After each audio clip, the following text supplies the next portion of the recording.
lot of our financial market infrastructure is similarly aged and in some cases obsolete. And the second observation is we're truly seeing a new wave of the internet, an internet of the things of value.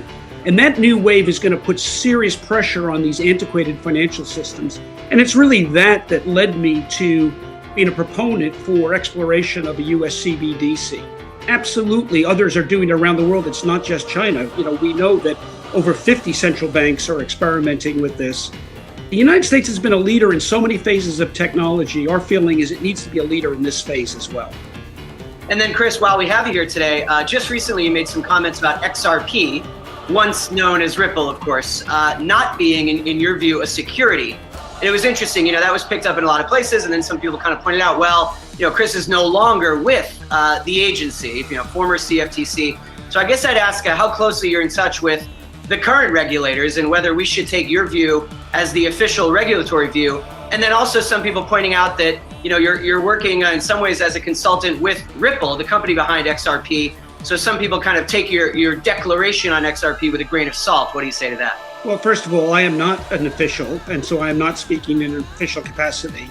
Ultimately, it'll be the courts that will determine this. I am now a practicing lawyer. I'm with the firm of Wilkie Farr and Gallagher. Ripple is a client of the firm.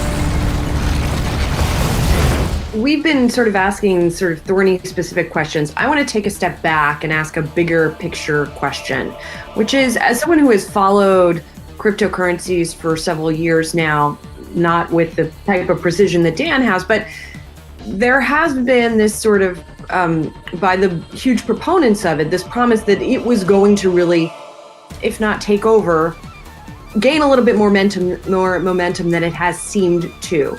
Where do you think we are in the sort of life cycle? And are we going to get to a point where it's much more widely used, invested in, et cetera? Well, Julie, thank you for that, because I really do believe the big picture is what is important here. And that is, we truly are approaching a second wave of the internet. The first wave was the internet of information that created, at first things like Wikipedia, but ultimately social media and online commerce. This next wave of the internet is going to take things of value and put them into a digitized, in some case tokenized form.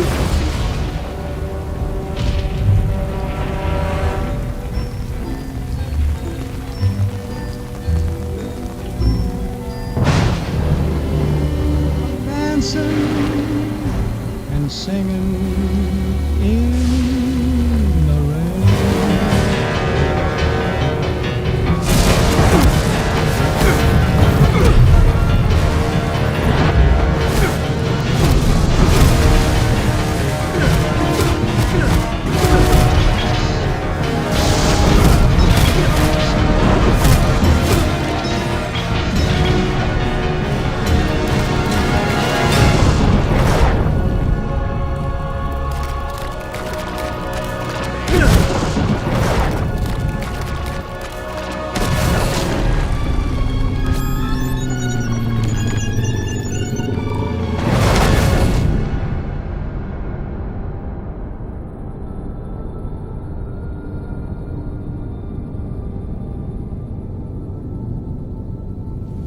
We have a lot of moving parts and a lot of things going on.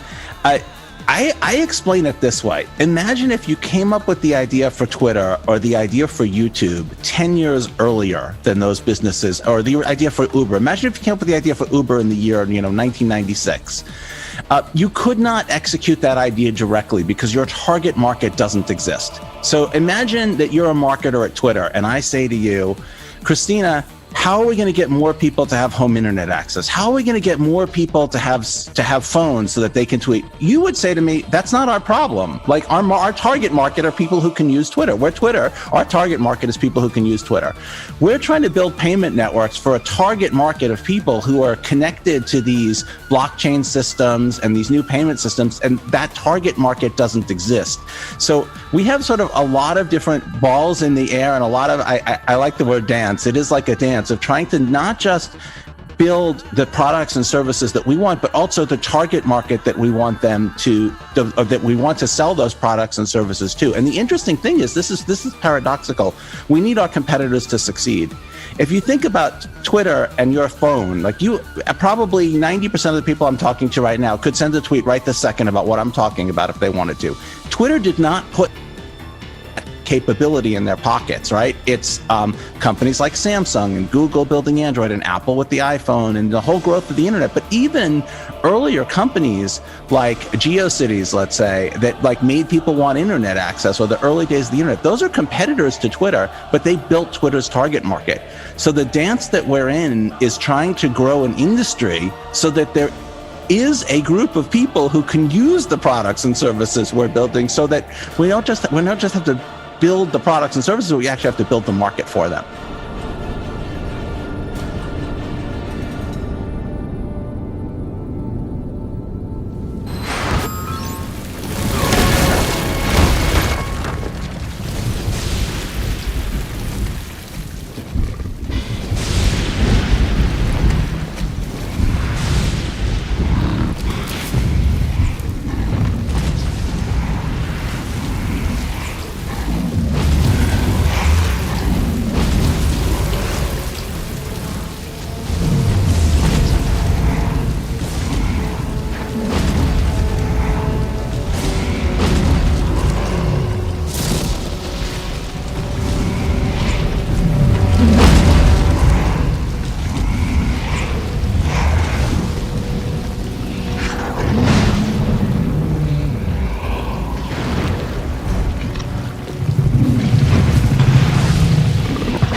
You're also making an announcement yourself in terms of your backing of PayID. Can you explain what this is and why this sort of simplifies how crypto had transferred money in the past? Absolutely. So at its core, Ripple has been all about enabling what we call an internet of value. Let's make all of these different networks that really don't talk to each other interoperable. We've all had the experience where, when you ask a friend, you say, hey, I need to pay you money. Are you on Venmo? Are you on PayPal? Or outside the United States, maybe Alipay or PayU. Isn't it funny, when I ask somebody for a phone number, I don't say, are you on AT&T? Are you on Verizon? I just get their phone number. The idea behind PayID is to simplify the ability to send someone money the same way, to make it easy as sending an email. I don't ask someone, are you on Google or Yahoo? I just send an email. And so PayID enables, whether you're a large bank, or I'll use a very successful regional bank in Chicago called Byline Bank. If you're an account holder there and I want to send you money, it should be as easy as typing Brad $Garlinghouse, and whether it's resolving to a Byline Bank or to Bitcoin. All of this naming infrastructure can be much simplified and interoperable.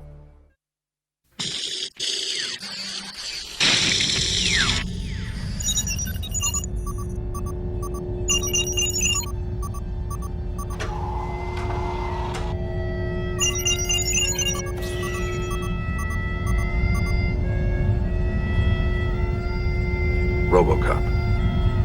Mr. Anderson?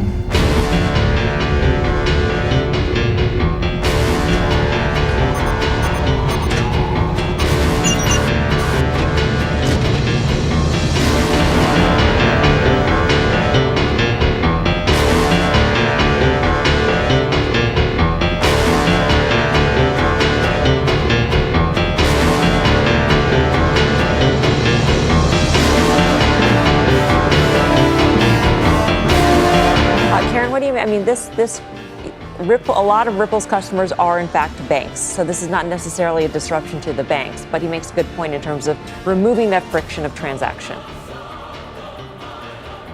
Right. Well, that makes sense. I guess I think of this as more evolution than disruption. But I'm also wondering, sort of on a related note, about in this post-COVID world, people are probably going to want to use cash, physical cash, a lot less, and have, touchless interactions. And I wonder if that will improve the adoption more quickly of some of these other payments.